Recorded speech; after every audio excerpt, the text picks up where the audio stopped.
بسم اللہ الرحمن الرحیم رب اشرح لی صدری ویسر لی امری واحلل عقدۃ من لسانی یفقہوا قولی۔ میں ہوں آپ کا اردو ٹیچر وقاص اعظم اور آپ کو Noor school and college Google classroom میں خوش آمدید کہتا ہوں۔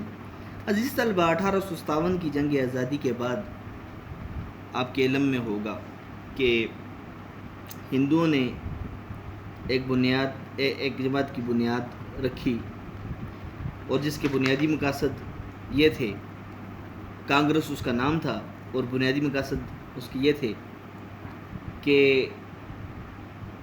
یہ جماعت ملک کی تمام قوموں کو ان کے حقوق دلوائے گی اور تمام قوموں کے مفادات کے لیے کام کرے گی۔ لیکن اصل میں اس نے ایسا نہ کیا۔ حقیقی اور درپردہ مقاصد اس کے کیا تھے کہ کانگریس نے اپنے مشہور سے انحراف کیا۔ بعد میں اٹھائے جانے والے اقدامات سے پتہ چلا کہ کانگریس صرف ہندوؤں کے مفادات کا تحفظ چاہتی ہے۔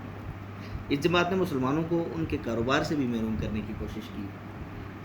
سرکاری ملازمتوں پر اس جماعت کے اراکین قابض ہو گئے، اور اس نے مسلمانوں کی مشترکہ زبان اردو کو ختم کرنے کے لیے اس کے مقابلے میں ہندی کو رائج کیا۔ ان اقدامات سے مسلمان اس نتیجے پر پہنچ گئے کہ کانگریس اصل میں ہندوؤں کی جماعت ہے، صرف ہندوؤں کے لیے کام کر رہی ہے۔ لہٰذا انہوں نے 1906 میں نواب وقار الملک کی قیادت میں کل ہند مسلم لیگ کے نام سے ایک الگ تنظیم کی بنیاد ڈالی، جو کہ برصغیر پاک و ہند میں مسلمانوں کی نمائندہ جماعت تھی۔ اب دیکھتے ہیں کہ آگے ڈاکٹر غلام مصطفیٰ خان صاحب کیا کہہ رہے ہیں کہ اسی زمانے میں پہلی جنگ عظیم چھڑ گئی۔ یہ وہی دور ہے، 1914 تا 1918 تک یہ جنگ تھی، پہلی جنگ عظیم تھی، جس میں انگریز کا مقابلہ جرمنی سے ہوا اور ترکی نے جرمنی کا ساتھ دیا۔ ترکی مسلمانوں کا اس وقت گڑھ سمجھا جاتا تھا اور تقریباً 3 براعظموں پر حکومت کر رہے تھے۔ مسلمان، چونکہ ترکی کا جو خلیفہ تھا وہ خادم الحرمین شریفین بھی تھا، اس لیے مسلمانوں نے ترکی کا ساتھ دیا، اور جرمنی اور ترکی کا کیا تھا جی، اتحاد تھا، اور ایک طرف جو ہے وہ برطانیہ اور فرانس اور امریکہ اور یہ ممالک تھے۔ ہندوستان کے مسلمان چونکہ ترکی کے سلطان حجاز کی خدمت کرنے کی وجہ سے، حجاز کہتے ہیں مکہ مکرمہ اور مدینہ منورہ کو، اسے خلیفہ اسلام سمجھتے تھے، چونکہ خادم الحرمین شریفین تھا اس لیے اسے خلیفہ اسلام سمجھتے تھے۔ اس لیے انہوں نے مالی اور طبی امداد باہم پہنچائی، مہیا کی، کس کو؟ ترکی کو، مالی بھی اور طبی بھی، جس کی وجہ سے حکومت برطانیہ کو مسلمانوں سے انات پیدا ہو گیا، دشمنی پیدا ہو گئی۔ انات کہتے ہیں دشمنی کو، اور یہ بات حکومت برطانیہ کو ہضم نہ ہوئی، اور انہوں نے مسلمانوں کے ساتھ دشمنی شروع کر دی۔ لیکن انہوں نے یہاں کے مسلمانوں سے یہ وعدہ کیا کہ اگر ہمیں اس جنگ میں فتح حاصل ہوگی تو ہم کسی طرح بھی ترکی کو مزید نقصان نہیں پہنچائیں گے۔ حالانکہ انگریز نے اپنے وعدے کی بار اپنے وعدے سے پھرے، اپنے وعدے سے انحراف کیا۔ یہ وعدہ محض فریب تھا، دھوکہ تھا، انہوں نے دھوکہ دیا۔ آپ نے دیکھا ہے کہ ہندو اور عیسائی اور یہودی جو ہیں وہ شروع سے ہی مسلمانوں کو دھوکہ دیتے آئے ہیں، وہ ان کے حامی نہیں ہیں۔ چنانچہ جب انگریزوں کو فتح حاصل ہوئی تو وہ اپنے وعدے سے پھر گئے، دیکھیں مکر گئے، میں نے ابھی بھی کہا تھا، اور انہوں نے ترکی کی وسیع سلطنت کے ٹکڑے کر دیے۔ وسیع سلطنت، کشادہ سلطنت، میں نے آپ کو کہا کہ ترکی جو ہے وہ 3 براعظموں پر حکومت کر رہی تھی، تو انگریز نے سازش کے تھرو اس سلطنت کے ٹکڑے کر دیے۔ یہاں کے مسلمانوں کو اس فریب کی وجہ سے بہت تکلیف پہنچی، مسلمان بڑے ازردہ ہوئے، بڑے پریشان ہوئے، اور انہوں نے خلافت کے تحفظ کے لیے مولانا محمد علی جوہر اور ان کے بڑے بھائی مولانا شوکت علی کی رہنمائی میں تحریک خلافت شروع کی۔ ایک تحریک تھی جو سلطنت عثمانیہ کی حفاظت کے لیے، خلافت کی تحفظ کے لیے ایک تحریک شروع کی، جو مولانا محمد علی جوہر اور ان کے بڑے بھائی مولانا شوکت علی تھانوی کی رہنمائی میں شروع کی گئی. لیکن اسی زمانے میں ہندوؤں نے مسلمانوں کو ہندو بنانے کے لیے شدھی کی تحریک شروع کی اور ان کو ختم کرنے کے لیے سنگٹھن کی تحریک بھی شروع کی. اب شدھی کی تحریک کون سی تھی؟ یہ وہ تحریک تھی جو ہندوؤں نے 1923 میں ہندوستان سے دوسرے مذاہب کا صفایا کرنے کے لیے شروع کی تھی. شدھی کا مطلب ہے پاک و صاف کرنا، تبدیلی مذاہب کروا کے ہندو مت میں شامل کروانا. اس تحریک کی ابتدا شردھانانند اور ان کے پیروکاروں نے کی تھی. ہندوؤں کا ایک بڑا تھا. اس تحریک کا مقصد یہ تھا کہ مسلمانوں کو ان کے دین سے دور کیا جائے، انہیں تعلیم سے، تبلیغ سے، لالچ سے ہندو بنایا جائے. اس طرح نعوذ باللہ نہ اسلام رہے گا اور نہ مسلمان، دونوں ختم ہو جائیں گے اور ہندوستان میں صرف ہندو اور ان کا مذہب رہے گا، جس سے ان کو اور ان کے مذہب کو ہر طرح سے تحفظ حاصل رہے گا. اور سنگٹھن کی تحریک، دوسری تحریک جو ہے وہ سنگٹھن کی تھی. یہ تحریک کیا تھی جی؟ شدھی کے ساتھ ہی 1923 میں متوازی دوسری انتہا پسند تنظیم سنگٹھن بھی وجود میں آ گئی کہ اگر کسی طرح شدھی کے ذریعے مسلمان اپنا مذہب ترک چھوڑنا نہ کرے تو زور زبردستی اور تشدد کر کے انہیں ایسا کرنے پر مجبور کیا جائے تاکہ وہ اپنا مذہب چھوڑ دیں. اس تحریک کے ارکان کو باقاعدہ فوجی ٹریننگ دی جانے لگی اور انہوں نے شہروں اور گلیوں میں فوجی انداز میں گھومنا پھرنا بھی شروع کر دی. بنیادی مقصد یہ تھا کہ اگر مسلمان ذہنی اور قلبی طور پر اپنا عقیدہ چھوڑنے یا تبدیل کرنے پر تیار نہ ہو تو انہیں جسمانی طور پر ختم کیا جائے. یا یہ تحریک خون ریزی، قتل و غارت گری، ہنگاموں اور عبادت گاہوں کو نقصان پہنچانے کے کئی واقعات میں ملوث رہی ہے. مسلمانوں نے ڈٹ کر ان دونوں تحریکوں کا مقابلہ کیا اور یہ تحریکیں اپنے مقاصد کے اصول میں ناکام ہو گئیں. دیکھیں ہوا کیا، یہ وہ زمانہ تھا جب پہلی جنگ عظیم بھی چھڑ گئی. اور جنگ عظیم کب چھڑی؟ جنگ عظیم 1914 سے 1918 تک رہی. انگریزوں کے مقابلے میں ترکی اور جرمنی کا اتحاد تھا. کس کا اتحاد تھا جی؟ ترکی اور جرمنی کا اتحاد تھا. اور چونکہ مسلمان ترکی کے خلیفہ کو حجاز مقدس کا خادم سمجھتے تھے تو سارے مسلمانوں نے ترکی کا ساتھ دیا. انگریز جو ہے اس ساتھ دینے کی وجہ سے نقصان کیا ہوا؟ نقصان یہ ہوا کہ انگریز جو ہے وہ مسلمانوں سے دشمنی کرنے پر اتر آیا. اس نے مسلمانوں کے ساتھ دشمنی شروع کر دی اور ان پہ سختی شروع کر دی. پھر مسلمانوں نے کیا کیا جی؟ انگریزوں نے کیا کیا؟ انگریزوں نے کہا کہ اگر بر صغیر کے مسلمان جو ہیں وہ اس جنگ میں حکومت برطانیہ کا ساتھ دیں گے تو ہم اس چیز کی ضمانت دیتے ہیں کہ ترکی کو کوئی نقصان نہیں پہنچے گا. لیکن انگریز اپنے وعدے سے مکر گئے اور انہوں نے اپنی سازشوں اور اپنے اتحاد کے ذریعے ترکی کو ٹکڑے کر دیا. اسی زمانے میں دو لوگ سامنے ابھر کے آئے. وہ دو لوگ کون تھے؟ ایک مولانا محمد علی جوہر اور ایک مولانا ان کے بڑے بھائی مولانا شوکت علی. انہوں نے بھی ایک تحریک چلائی، ان کی رہنمائی میں ایک تحریک چلی. کون سی تحریک تھی جی؟ وہ تحریک تھی جی تحریک خلافت، جس تحریک کا کام تھا جی ترکی کی خلافت عثمانیہ کا تحفظ. بر صغیر میں بھی دو چیزیں اینٹی مسلم دو تحریکیں چلائی گئیں. وہ کیا تھیں؟ پہلی تھی جی شدھی تحریک. شدھی کیا تھی؟ شدھی جو تھی وہ ایک ایسی تحریک تھی جس کا مطلب ہے کہ پاک صاف کرنا، اور یہ مسلمانوں کو مذہب کی تبدیلی پر آمادہ کرتی تھی، یعنی کہ اپنے مذہب کی تبلیغ کیا کرتی تھی. شردھانانند کے پیروکاروں اور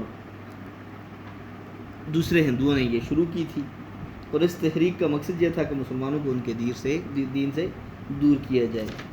اور لالچ اور تبلیغ سے ہندو بنایا گیا.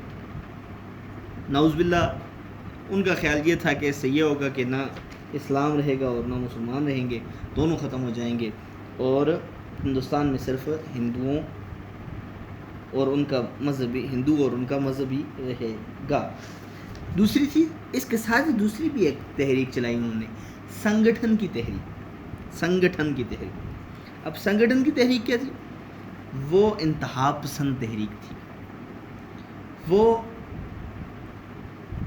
مسلمان زبردستی مسلمانوں کو اپنا مذہب ترک کرنے کی کوشش کرتی تھی اور تشدد کرتی تھی.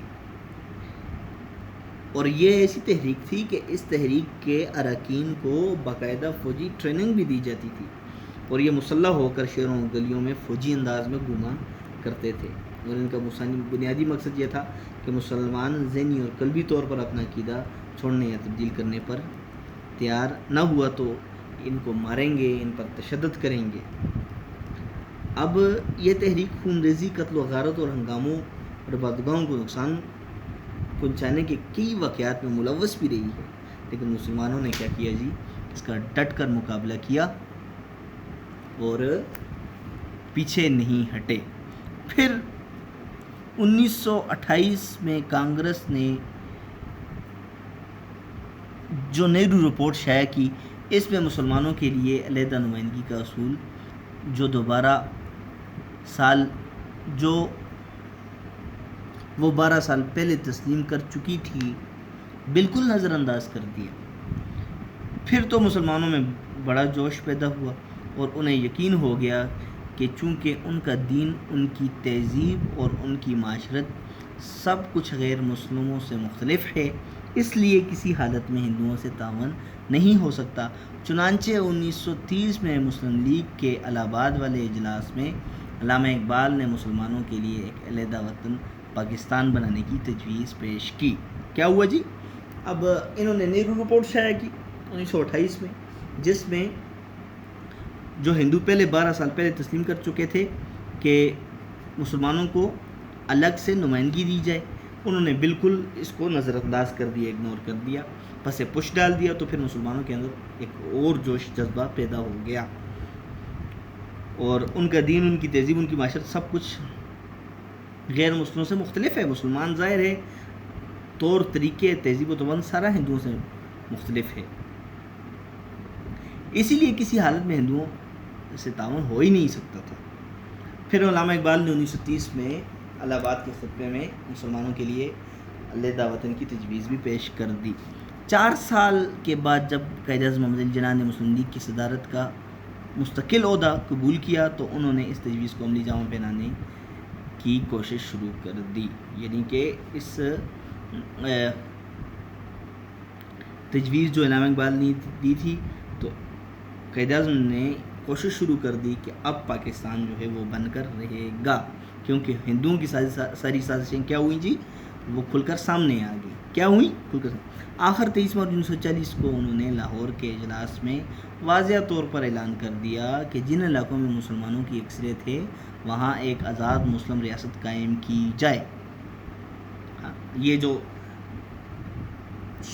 شمال مغربی علاقہ ہے جس کو آج پاکستان بھی کہتے ہیں، اس میں مسلمانوں کی اکثریت تھی، یہاں پہ مسلمان زیادہ تھے. تو پھر 23 مارچ 1940 کو یہ قرارداد پیش ہوئی لاہور میں کہ اب یہ جو علاقہ ہے وہاں ایک آزاد مسلم ریاست جو ہے وہ کیا کی جائے؟ قائم کی جائے. اور اس اعلان کو قرارداد پاکستان کہتے ہیں، جس کی روح سے، جس کی وجہ سے مسلمانوں کی آزادی اور خود مختار حکومت قائم کرنے کا فیصلہ ہوا. ہاں جی، تو دیکھیں اب جب شدھی اور سنگٹھن بھی ناکام ہو گئی تو پھر ایک نیا محاذ کھول دیا کانگریس نے. وہ نیا محاذ کیا تھا کہ نیہرو رپورٹ شائع کی اور اس کے اندر مسلمانوں کی نمائندگی کا اصول جو وہ 12 سال پہلے بھی تسلیم کر چکے تھے اس کو نظر انداز کر دیا. یہاں ہوا یہ کہ مسلمانوں کے اندر اور بھی جوش پیدا ہو گیا، جذبہ پیدا ہو گیا، اور ان کو یقین ہو گیا کہ ہمارا طور طریقہ رہن سہن سب کچھ ہندوؤں کے برعکس ہے۔ پھر کیا ہوا جی، 1930 میں علامہ اقبال نے بھی ایک الگ وطن کی تجویز پیش کر دی۔ پھر جب قائد اعظم نے مستقل عہدہ سنبھالا مسلم لیگ کا، تو انہوں نے اسے عملی جامہ پہنانے کے لیے کوششیں شروع کر دی۔ آخر 23 مئی 1940 کو ایک قرارداد پیش کی گئی جس میں یہ کہا گیا کہ جن ریاستوں میں مسلمان زیادہ ہیں وہاں پر جن علاقوں میں مسلمان زیادہ ہیں، اکثریت میں ہیں، وہاں پر ایک آزاد مسلم ریاست قائم کی جائے۔ اور اس اعلان کو انہوں نے کس کا نام دیا جی؟ قرارداد پاکستان کا نام دیا۔ دیکھیں اب ہوا کیا، ترکی جرمنی کا اتحاد تھا، انگریزوں کے ساتھ لڑائی شروع ہوئی، اس کے اندر مسلمانوں نے ساتھ دیا۔ کس کا ساتھ دیا؟ مسلمانوں نے ساتھ ترکی کا دیا۔ کیوں دیا؟ اس لیے دیا کہ ترکی جو تھی وہ ترکی کا خلیفہ جو تھا وہ اپنے آپ کو حرمین شریفین کا خادم کہتا تھا، اور مسلمانوں نے اس وقت کیا تھا وہ تھا، تو اس لیے مسلمانوں نے اس کا ساتھ دیا۔ اس کا نتیجہ کیا ہوا؟ انگریز نے مسلمانوں کے ساتھ بر صغیر میں دشمنی شروع کر دی، ان کے دل میں مسلمانوں کے لیے عناد پیدا ہو گیا۔ لیکن انگریزوں نے یہاں مسلمانوں سے وعدہ کیا کہ اگر آپ اس لڑائی میں ہمارا ساتھ دیں تو ہم ترکی کو کوئی نقصان نہیں پہنچائیں گے۔ لیکن آپ نے دیکھا عزیز طلبہ کہ ہندو اور عیسائی کبھی بھی مسلمان کا دوست نہیں ہو سکتا، تو وہ اپنے وعدے سے مکر گئے، اور اس نے اپنی سازشوں اور اپنے اطاعت کے ذریعے ترکی کے ٹکڑے ٹکڑے کر دیے۔ ادھر ہندوستان میں ہندوؤں نے 2 تنظیمیں بنائیں، ایک شدی تھی اور ایک سنگٹھن تھی۔ ایک کا کام تھا تبلیغ کرنا، اور دوسری کا کام کیا تھا جی؟ تو دوسری کا کام تھا مسلح ہو کے زبردستی مسلمان بنانا۔ مسلمانوں نے اس کا بھی مقابلہ کیا، یہ دونوں بھی ناکام ہو گئی۔ پھر اس کے بعد انہوں نے 1928 میں نہرو رپورٹ شائع کر دی، وہاں پہ انہوں نے مسلمانوں کی نمائندگی کو نظر انداز کر دیا اور ماننے سے ان کے نمائندگی کے اصول جو 12 سال پہلے بھی وہ تسلیم کر چکے تھے اس کو انہوں نے ماننے سے انکار کر دیا۔ اس کے رد عمل میں مسلمانوں کے اندر اور جذبہ پیدا ہوا، اور پھر کیا ہوا جی؟ پھر مسلمانوں کو یقین ہو گیا کہ ہندو اور مسلمان 2 الگ قومیں ہیں، ایک کا مذہب الگ ہے، دوسرے کا مذہب الگ ہے، تہذیب و تمدن سب کچھ، رہن سہن، لباس پوشاک سب کچھ کیا ہے جی؟ الگ ہے۔ پھر قائد اعظم نے خطبہ دیا جی 1930 میں الہ آباد میں، اس کے اندر قائد اعظم علامہ اقبال نے خطبہ دیا 1930 میں الہ آباد کے اندر، اس کے اندر تجویز پیش کرنا۔ تجویز کیا تھی جی؟ جہاں پہ مسلمان زیادہ ہیں، اکثریت میں ہیں، ان علاقوں کو مسلم ریاست بنا دی جائے۔ پھر اس کے بعد ہے جی قائد اعظم کا مستقل عہدہ سنبھالنا۔